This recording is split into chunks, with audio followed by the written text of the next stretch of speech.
Thank you for joining the Performance Management Seminars, where we tackle tough issues in performance management. My name is Victor Holman, and I'm the CEO of Lifecycle Performance Professionals. Last seminar, we discussed the number one reason why performance initiatives fail. And as you remember, that was because of a lack of effective framework. Well, today, we're going to discuss the number two reason why performance initiatives fail, and that is failure to adopt best practices. Today, we're going to discuss the 35 Lifecycle Performance Management best practices. We're going to discuss why best practices are so critical for the success of your organization. We're going to discuss how each of these 35 best practices can maximize the performance of your organization. And we're going to discuss how each one of these best practices opens up opportunities for cost savings. See, I know what you're thinking. You're thinking, Vic, how can I adopt best practices when there's not a set of comprehensive best practices that are documented out there? Well, that's the problem I faced years ago. While there were IT best practices, and there were HR best practices, and there were finance best practices, there wasn't a comprehensive set of best practices that brings them all together for a complete organizational performance package. Well, that's why I developed Lifecycle Performance Management. And that's why I developed the 35 best practices, to identify best practices that make your organization successful, and then to analyze your organizational strengths and best practices and to leverage them throughout your entire organization. So what is a best practice? By definition, best practices are techniques or methodologies proven through research and through experience to lead to a desired result. Let me repeat that. They are methodologies and they are processes through research and experience that are proven to lead to a desired result. That means that if you were to adopt best practices, then you can expect a positive desired result. And that's the concept of lifecycle performance management. To identify where you're strong in best practices and then to leverage that throughout the weak areas in your organization through standardization or through consolidation. So, what are the 35 Lifecycle Performance Management best practices? The Lifecycle Performance best practices are a group of performance-related practices and processes sequenced and integrated to effectively leverage strengths and improve performance throughout your people, processes, and systems. Now, there are 35 Lifecycle Performance Management best practices which span across the Lifecycle Performance Framework. The Lifecycle Performance Roadmap maps these best practices to people, processes, and systems, in addition to the Lifecycle Performance Framework phases, to offer a comprehensive understanding of how they fit into your performance management program. This illustration shows the best practices by phase. As you can see, the first three phases, defining, planning, and executing, host the most best practices.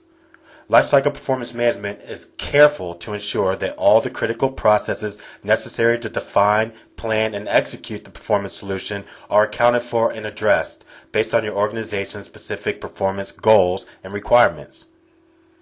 Now we'll get into applying, analyzing, and leveraging these best practices throughout your organization when we discuss the organizational performance and best practices analysis in a future seminar. But for now, we want to give you a brief understanding of what each of the best practices are and how they'll bring value to your organization. So let's start with the defining phase. There are 7 best practices associated with the defining phase, and they are organizational goals and mission management, performance scope management, vendor performance management, vendor standardization, organizational stability, and IT cost management. These best practices are often considered preliminary processes and outside of traditional performance management. However, without these critical processes, especially organizational goals and mission management, performance scope management, organizational stability, and cost management, your performance initiative is really set up for failure. Your organization's business objectives and mission are the focal point when implementing or improving a performance management system. Lifecycle performance management processes ensure that your mission is well defined and aligned to your services and key processes. Now, performance scope management They set the high-level processes for how the performance management team will actually approach the divisions, the support teams, and the individuals to begin aligning performance to business objectives. Cost savings are realized as scope management ensures the work required, and only that work required, is completed and helps avoid additional tasks that can quickly add cost. Performance team development focuses on the structure, skills, and success factors for your performance management team, and it ensures that your performance team enable the organization to reach its goals through performance analysis and recommendations for improvement through best practices. Now, the vendor service provider model assesses the viability of vendors against a set of characteristics that have been proven a low-risk, high-quality purchase. An organization that utilizes low-risk as well as high-quality vendors and providers will be less likely to encounter quality, reliability, and supply issues. By standardizing on fewer vendors, an organization can gain purchasing leverage and reduce incompatibility issues. Now, we're going to talk about organizational stability. The stability of an organization is critical to keeping the staff members and teams consistent and focused. It enables the maturation of processes, procedures, and talent. Significant cost savings are realized in a stable organization through employee and customer retention, human capital and knowledge management, and sustained profit improvement through committed employees using proven methods and tools to drive results. And last, IT cost management. Now, this is the financial management of your systems that measures the total cost of IT services on a regular basis.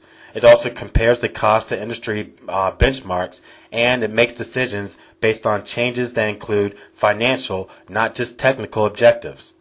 IT cost management allows you to use best practices found to generate measurable savings in IT labor costs and estimate savings from IT investments and initiatives. Now, let's discuss the planning phase. There are 11 best practices associated with the planning phase, and they are employee acceptance management, performance management planning, time management, leadership development, employee training, staff motivation, automated asset management, system scalability, capacity planning, enterprise policy management, and IS training. Now, the planning phase best practices get your organization prepared for the cultural changes that take place during your successful performance initiative. Employee acceptance management transforms employees into a high-performance mindset. It does this by communicating employee expectations and enabling them to understand the impact that their specific role has on the success of the organization.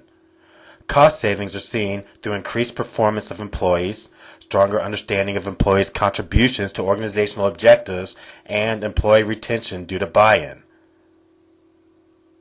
Performance management planning is the practice of defining the performance strategy and prioritizing those activities according to that strategy to ensure operational alignment with organizational goals.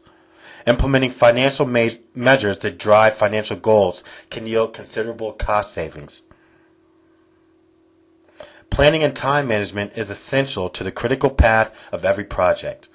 Cutting corners on planning can triple the cost and time to implement enterprise-level projects, but well-planned projects ensure the spending is minimized while service maintains at a high level. Leadership development. Now, how leadership is demonstrated within your organization determines how successful your organization will be and how successful their employees will become. Leadership development yields cost savings by increasing teamwork, productivity, talent retention, and the quality of individual performance. Employee training is one of the most powerful drivers to reduce cost. Research shows that the undertrained employee consumes 2 to 6 times the amount of support than an adequately trained user. Employee training leads to employee retention through job satisfaction and increased productivity through enhanced skill development. Motivated staff are those that will operate as a team and will pitch in when needed to solve any problem or challenge at hand. They will often exceed expectations and provide critical backup for each other. A motivated staff works harder to meet the goals set by the organization.